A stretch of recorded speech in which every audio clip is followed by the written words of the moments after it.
Hello, everybody, and welcome to the Walkthrough Game Day Show here on Mountaineers Now. I'm Schuyler, Callihan, and joined with me, as always, former West Virginia running back Eugene, Napoleon. No, there's no game this week for the Mountaineers, but we are still going to be doing some stuff here on the Game Day Show. We're going to talk a little bit about the hot seat around college football. There's a handful of coaches, maybe even Neal Brown, that could be on that hot seat right now. We're going to talk about the college football playoff.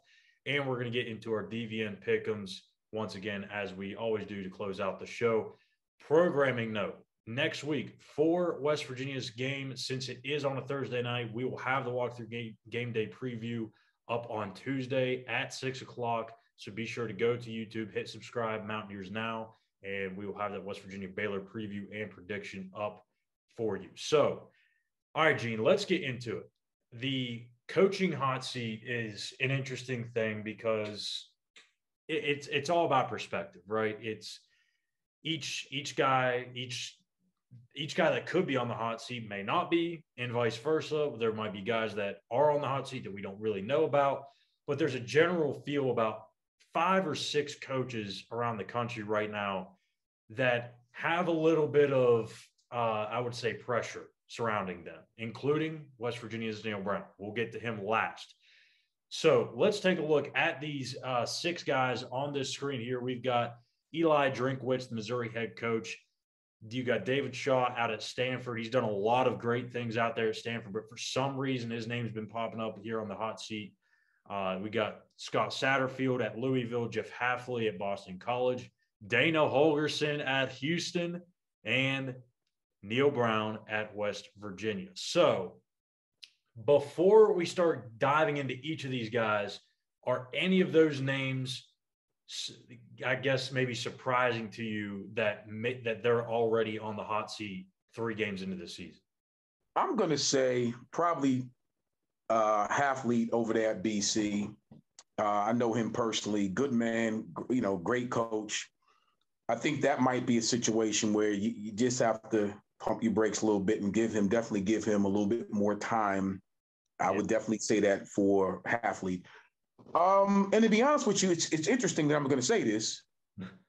I'm surprised that Dana's name is on the hot is bubbling up, on the hot seat, because I mean, you saw what he did last year. Yeah. So that's a little surprising, to be honest with you. Yeah, that's a little surprising. Everybody else, no. It is what it is, right? I'm not surprised. Good deal. So let's go and get into each of these guys. We're not going to spend a ton of time on them because obviously our fan base here and our viewers that watch our show really care about West Virginia. So we may spend a little more time on Neal Brown, not a whole lot, because we already talked about him earlier this week on Between Ears podcast. But let's go to Eli Drinkwitz first at Missouri, 13-15. He's in year 3. They're 2-3 right now. Former head coach at Appalachian State. He was only there for a year before jumping ship to Missouri. What is your hot seat meter for Eli Drinkwitz? You got mild, warm, hot, or blazing hot? I'm going to say warm, and that's only because, listen, again, you got to give this man some time. I know year 3. Give him at least to year 4. If it don't work out, listen, then the seat will be more than blazing. But give him another year. I think he deserves at least one more season there. I'm going to go mild because, at least in my eyes, you're in the SEC, man. Like, if you're going to fire a guy after 2 or 3 years and you're not Alabama, you're not Florida, you're not Georgia, you're not Texas A&M, you're not Auburn, you're not one of those big-time powers of the SEC, it's hard for any coach to really come in and just compete right away in the SEC. So I'm going to say mild. I think Drinkwitz is a good coach. He's a very bright offensive mind, 39 years old, very young head coach. So he's still trying to figure this thing out too in the toughest conference in America. So I'm going to say give him a little bit more time. So you're going warm, I'm going mild. Let's move on to David Shaw at Stanford, 94-48 in his 12th year at Stanford. They're off to a rough start, 1-3. Where are you going with David Shaw? Well, now, and again, great coach. Mm-hmm. Great coach, and it's what have you done for me lately? So I'm going to say for him, probably, even though the fan base is probably up in arms, oh, blazing, whatever, I'm going to say warm because of his track record there and what he's done in that time span. How many losing seasons has he had? You think about that. I should have thrown him in a little bit of the surprise package as well, only because the longevity, the consistency of the graduation rate at Stanford, those young men, what they accomplished on and off the field there year in and year out, that's because of the tutelage of Shaw and that staff. So I'm going to say warm. I'm not going to say blazing hot or whatever. I'm going to say warm only because I understand he's built something to the point to where now the expectations far supersede reality. So I'm going to say 1-3 is not a good start. Don't get me wrong. Yeah. But I think he's earned the right. He's on the hot seat. I get it. But warm, not blazing. I got to agree to a certain extent, but the hard thing for me is like, if I take out all the noise surrounding David Shaw and Stanford, and if I'm the AD, I'm sitting here thinking like, man, you are clearly exceeding expectations on a regular basis. Yeah, the last few years haven't been great, but considering the circumstances, like I don't think people realize how hard it is to recruit at Stanford because of the academic expectations at that school. Like, you're not going to get the cream of the crop. I mean, let's just be honest with you. Like, these 5-star kids, a lot of these 4-star kids, maybe even some of the high-end 3-star kids, a lot of those kids have academic issues or just don't have anywhere near the grades or anything like that to get into an institution like Stanford. So to me, I don't see how David Shaw can be on a hot seat, but from what I'm seeing, from what I'm hearing, just all the noise that's around this thing, I got to put him at hot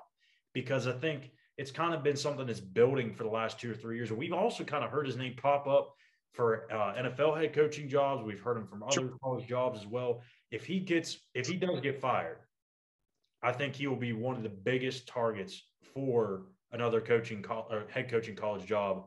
And I mean, heck, he would be at the top of my list too, because of, again, exceeding expectations, knows how to build a culture, knows how to do things the right way. So I'm going to go with hot for David Shaw. We're going to move on to Louisville head coach, Scott Satterfield, 20-22 in year 4, 2-3. He was the head coach at App State before Eli Drinkwitz, the Missouri coach. Interestingly enough, both guys are sitting here year 3 and 4, their respective programs, with some pressure. Where are you going with Satterfield? Warm. And I'll say it again. You brought up some really, really good points about David Shaw. Satterfield is in the same boat, in my opinion. Not that Louisville is the type of academic institution that Stanford is, but from a standpoint of it's hard to recruit at Louisville. It's hard to get those top guys to go to Louisville. Every time you get a guy, you almost have to sway them on the culture that, for them, a lot of them are still looking at Louisville like, it's a basketball school too, they got other sports. So it's hard to get your top guys to go there. So once you get them there, the culture, you have to get them to chime into the culture. So I think, once again, you have to be a little bit more reality-based and understanding what's really going on. And the expectations, sometimes fans get a little bit spoiled. Sometimes we can. But he's doing what he has to do right now. Now, I'll say this. Again, when you get into your 4th year of your contract and you're not trending where you're supposed to trend, then by all means, I understand. No, it's time to go and let's turn the page. The question is, at schools like that, where do you turn the page to? Exactly. Who do you turn the page to? So again, we talk about hot, blazing hot, warm, scorching hot. It's difficult when you start talking this stuff, and then who you going to? Barney Rubble's going to come in there and coach? I mean, you understand? Like, you got to be open about this. Who are you going to get to come in there? Yeah, Louisville's been a tough place to win, man. I mean, just over the years, you look at all the coaches that they were there, they had success, and then things didn't end well. So I don't really know, but for me, I'm bouncing back and forth between this. I'm gonna go warm. I think it's close, but I think it's simmered down just a little bit. Them losing to Boston College was not a good thing, which that's the next guy we're going to be talking about. But I think the program building is starting to kind of get there. They're recruiting well.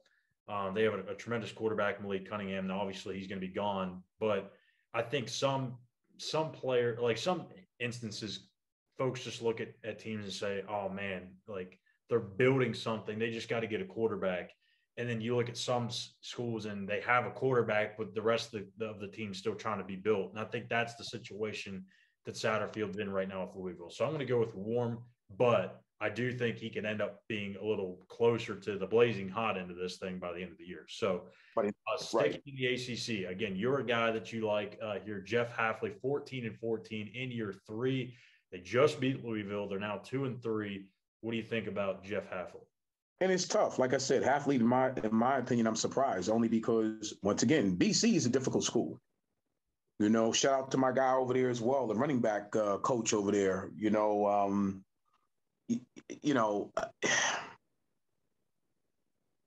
It's tough when you look at institutions like that. And again, because when you're trying to recruit Boston College, that type of atmosphere, that type of culture, it's not easy. No. Savon Huggins is the running back coach there. And I know it's difficult to recruit because, first off, like you said earlier, how many kids are going to go to Stanford and actually get in Stanford? Yeah. All right. How many kids who apply to BC gets into BC? You understand what I'm saying? So when you're talking about student athletes, you almost have to give whoever the head coach and position coaches, you have to kind of give them a little bit different set of circumstances, only because those schools, from an institution standpoint, academically, are so difficult to navigate. Kids don't automatically wake up and say, I want to go to Boston College. Yeah. All right. So that's tough. I'm really surprised because Jeff has always been the type of guy, he does everything the right way. He's not going to do things that don't make sense for the overall good of the program. Mm-hmm. It's hard to find men like that morally. He's going to make moral good decisions for the better of the young man. You understand? Once again, okay, you let Jeff Hafley go. Here you go. I just want to know who you bring, because that's not an easy job to navigate. It really isn't. Yeah. You got to think about this stuff. All the fans got to think about this. They're up in arms. They're shaking the cage. But you really have to think about this stuff. I'm surprised he's on the hot seat, to be honest with you. So you're going mild with Hafley? I'm going to go, real mild. Like, yeah, mild. Definitely mild. So I'm going to go mild too. I'm kind of surprised that there's some stuff floating around about him. I think you just got to give him time. Recruiting wise, I don't know the numbers off the top of my head. I don't really pay attention to the rankings and stuff, but I know that they've recruited well since he's been there, right? At least at a higher level than what it was before he got there. I'll tell you this, can't be worse than what Steve Adazio did there. And I've known Coach Adazio as well. Yeah. So yeah. So yeah, we're both going to go mild here. Now to finish out this coaching hot seat stuff for our two West Virginia guys, or one former, one current. Dana Holgorsen, 21-18, in year 4 at Houston. It's just so weird to sit here and say he's been somewhere else other than West Virginia for 4 years now. But that's I know. Yeah. But they're 2-3, coming off that 12-win season or 11-win season, whatever it was. I know you said you were a little surprised by him. Where's your meter at with Dana? I gotta say warm. I mean, mild. I gotta be honest with you. I don't understand. Okay. Again, you gotta look at this through the totality of the whole lens, right? The whole scope of this thing. Where were they before Dana Holgorsen? Yeah. Okay. Think it was Coach White, if I'm not mistaken. Applewhite. Applewhite, and I've known decent coach, whatever the case may be. They wanted to change the coach real quick, wanted to bring him in there. They brought Dana in. Okay, fine. I think you win 12 football games. All right. In year I don't think, in year 3, I don't think anybody anticipated that. I don't even think he anticipated that. I mean, so you knew you were going to be decent, but 12 games is hard to win at this level. I think just because of that, he deserves another year. Yeah. To be honest with you, I'm surprised that his name is on this list because he won 12 games last year. So if you go with the old notion of what have you done for me lately? Well, I won 12 games for you last year. He did a whole hell of a lot last year. That's what he did. Just saying. So I'm surprised that his name is on this list. And no, I'm going to go. Yeah, I mean, I can't. No, I'm definitely going to go. He shouldn't be on this list, Scott, to be honest with you. So mild for me, I'm going to go with mild. Yeah, I'm going to go with mild too. And I know you're going to say that's my guy, but. Man, that's your dude. And you're supposed to do that. That's your guy. But yeah, I'm going to go mild. I mean, Tillman Fertitta is just a absolute financial muggle. And there's a reason why Dana Holgorsen is at Houston. Right. Another Power 5 job because Tillman Fertitta paid him a lot of money there. Very close, very tight, buddy. I don't think that they want to go in a different direction. And the other reason I say that, not just because of the success and the relationship that the two have, but Houston is in a very interesting spot because Dana Holgorsen will be the only guy of the new 4 Big 12 members that has already had experience taking a team from a one conference that was viewed lower than the Power 5 to the Big 12. He did it with West Virginia. And now he's going to have an opportunity to do it with Houston. So I think he understands that transition. And I think, too, Tillman Fertitta understands that, hey, when we get to the Big 12, you're probably going to be able to recruit a whole hell of a lot better than we are right now. So I think that'll all work itself out. Dana's staying in Houston. Yeah, I don't see that changing. Last guy we're going to talk about, again, we won't spend a whole lot of time on it because we already talked about him some earlier this week, but Neal Brown at West Virginia, 19-21. He's in year 4, 2-3 record to start the season. Where is your meter, your hot seat meter for Mr. Neal Brown?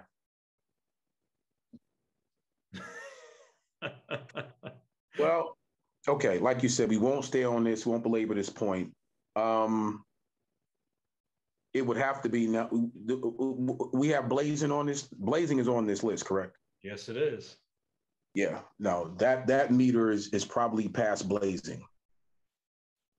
And again, it business, not personal. For obvious reasons. I said for the other guys, you give them that extra year. Well, this is year 4. This will be year 4. We're going into year 2 is not where we are now, almost finishing year 4, if that makes sense. The trajectory was one thing when you were saying, we have a chance to do this, this, and this, but that's year 2. So then you say year 3 is going to be better than year 2.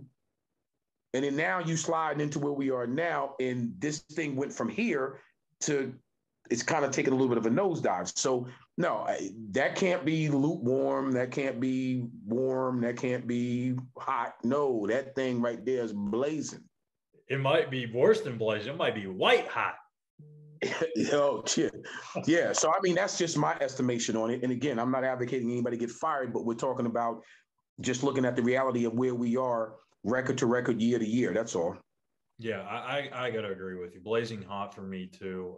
Now, again, he, as the other 5 coaches on this list that we've went through, they can all either cool their seat or really get more uncomfortable as the season goes on.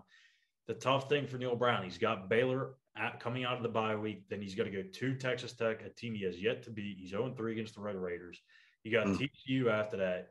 Oklahoma State, Kansas State, Iowa State, Oklahoma. Like, it is a rough stretch for West Virginia. So that's part of the reason why I've been blazing hot is it's going to be an uphill battle from here on out. You're already 2-3, 0-2 in league play.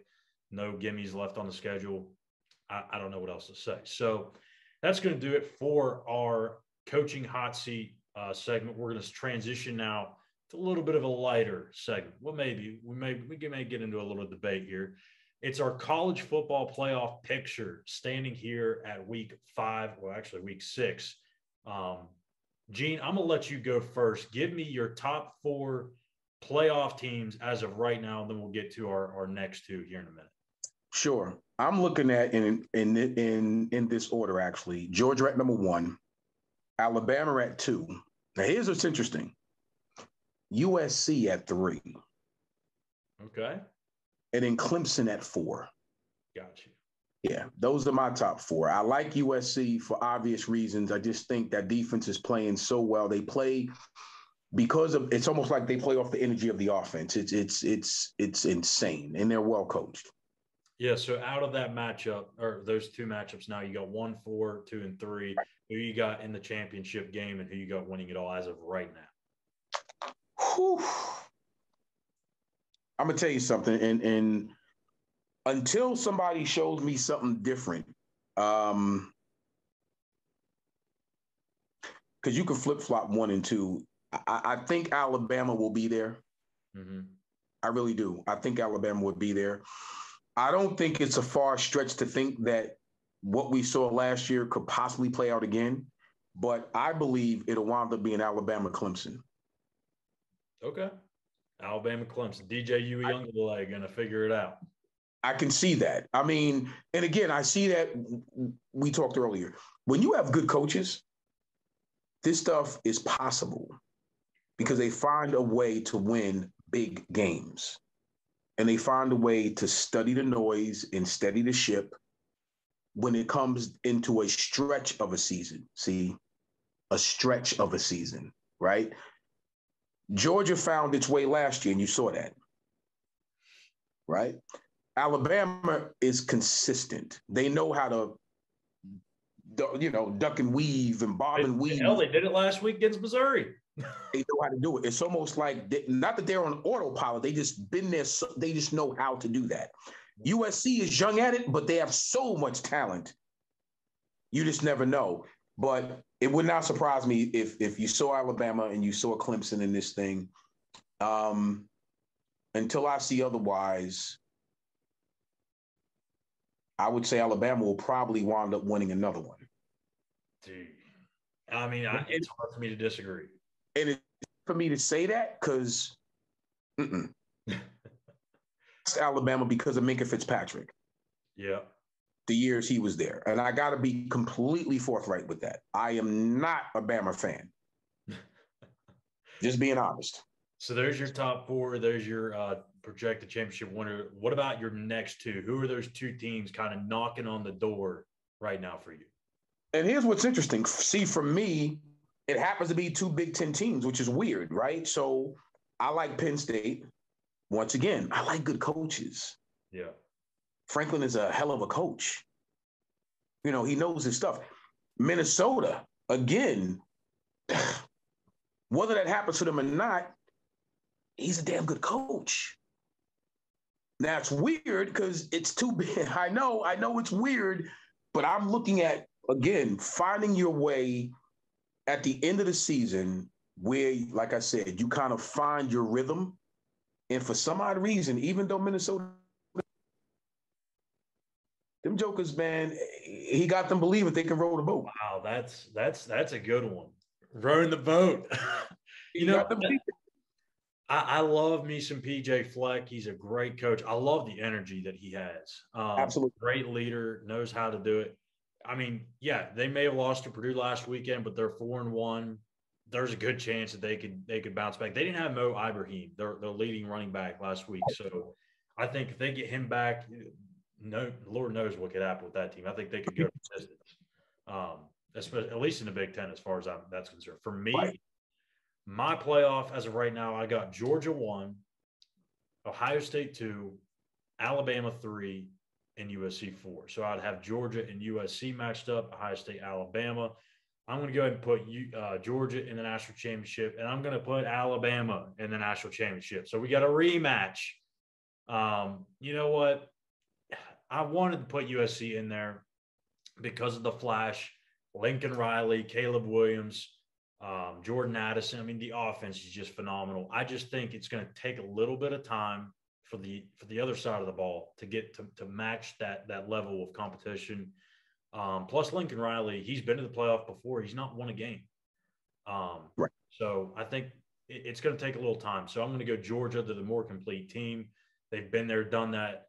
And Alabama too, same thing. They've been there, done that. And I'm going to go with Alabama. I know Bryce Young's beat up right now, but if he comes back healthy, I think Alabama's going to start building each week. Nick Saban said last year that was a rebuilding year for them. So what I don't know whatever that means, but yeah, right. I'm going with Alabama over Georgia. My next two, Clemson and Oklahoma State. I love Oklahoma State.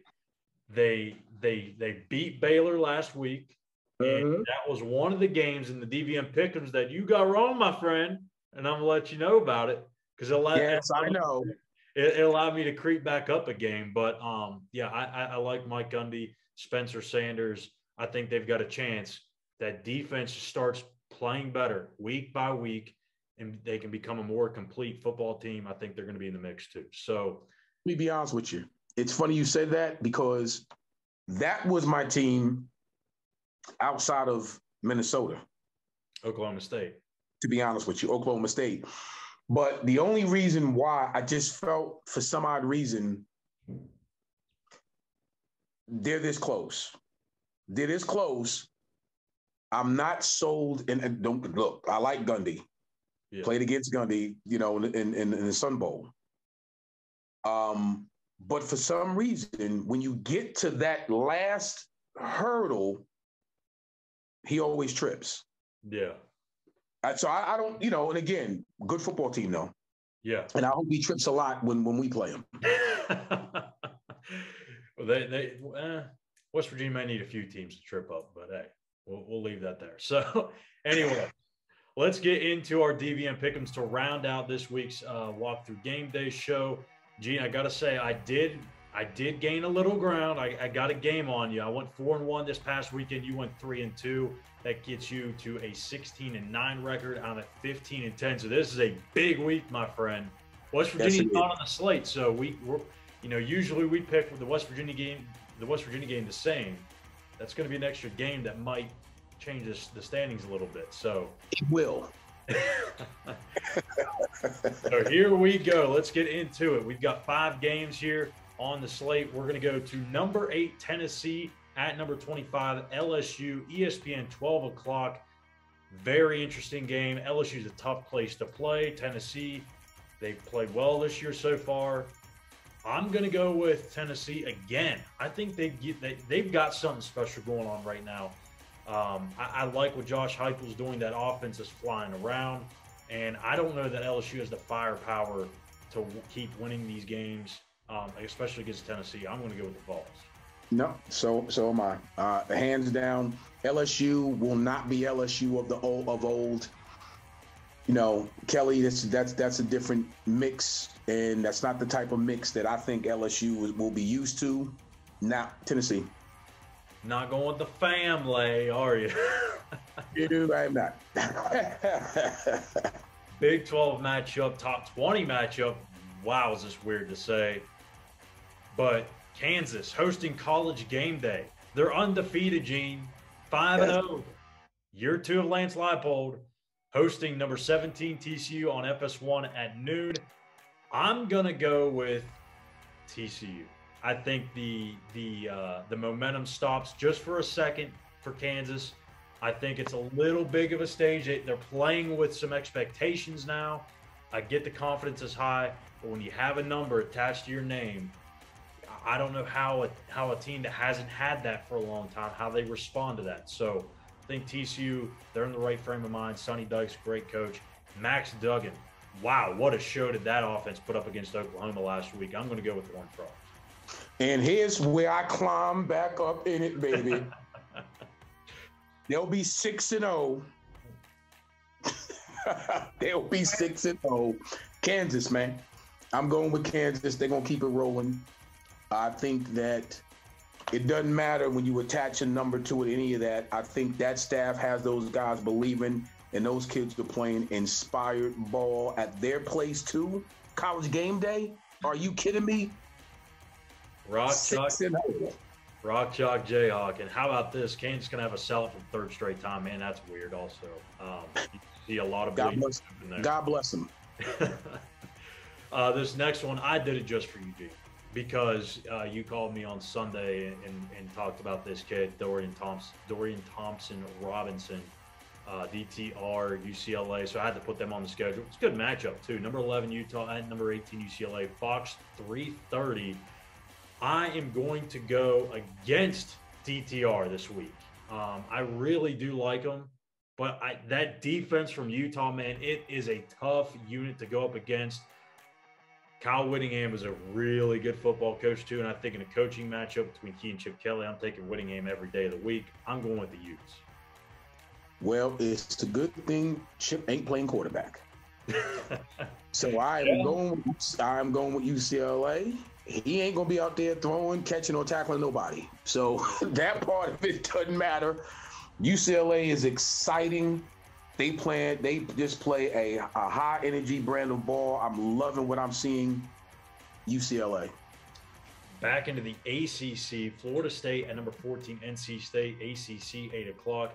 Both these teams coming off of a loss. Florida State losing to Wake Forest at home. NC State losing a heartbreaker on the road at Clemson last week, 30-20. Which team bounces back? I feel like that's kind of the theme around this game. I'm going to go with Florida State. And no, it's not because I'm an NC State hater, even though I do tend to have a little bit of hatred towards NC State. I just feel NC State's a little overrated. That those first few games they played in the year, they didn't look all that impressive. They barely beat East Carolina. They struggled against Texas Tech.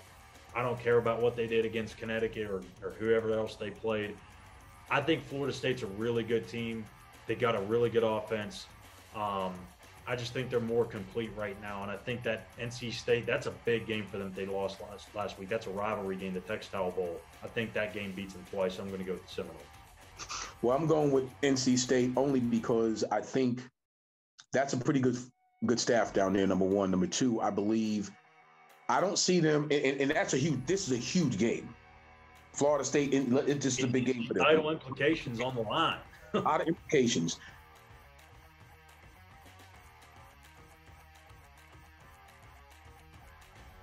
That aspect. I think that defense has something to prove. I think they're going to come and really bring their lunch pails to the table.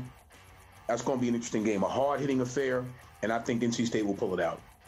There you go. And we're going to round out the show. Since we can't do it with West Virginia, we're going to keep it in the Big 12. And the biggest matchup maybe in the Big 12 outside of the one in Lawrence, Kansas, and that is the Red River rivalry. Texas at Oklahoma, ABC, 12 p.m. This is always a very, very good football game. It never seems like it's a blowout. Last year it looked like it was going to be, and then Texas made a huge comeback only to fall short.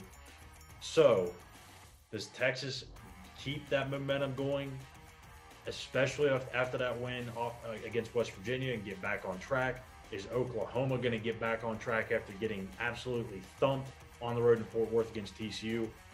I don't think so. I think Texas is rolling. Hook 'em horns. Can't believe I'm doing this, but yeah, hook 'em horns. Bijan Robinson, too much for that Oklahoma defense. He's going to run all over them on Saturday. Well, I'm not going to give the hook 'em horns. I'm just going to give the victory. I agree with you 100%. I don't think Oklahoma can stop that running game. And I got a chance to see this quarterback grow up in front of my eyes for the last few weeks. I think they're going to be a little bit too much for Oklahoma. So I'm going with the Longhorns. Yeah. Hudson Card has played extremely well. Quinn Ewers is also expected to be available. So interesting how they handle that. I don't think it matters. Texas, yeah. So that's going to do it for this week's The Walkthrough Game Day Show here on Mountaineers Now. Again, with West Virginia playing on Thursday. Next week, we will have our Baylor preview and prediction out on Tuesday at 6 o'clock. Hit that subscribe button so you get notifications of when our new videos and episodes drop. Again, 6 o'clock on Tuesday for the Walkthrough Game Day Show. Next Thursday, we'll be on here for the Mountaineers Now post-game show. So until next week, take care.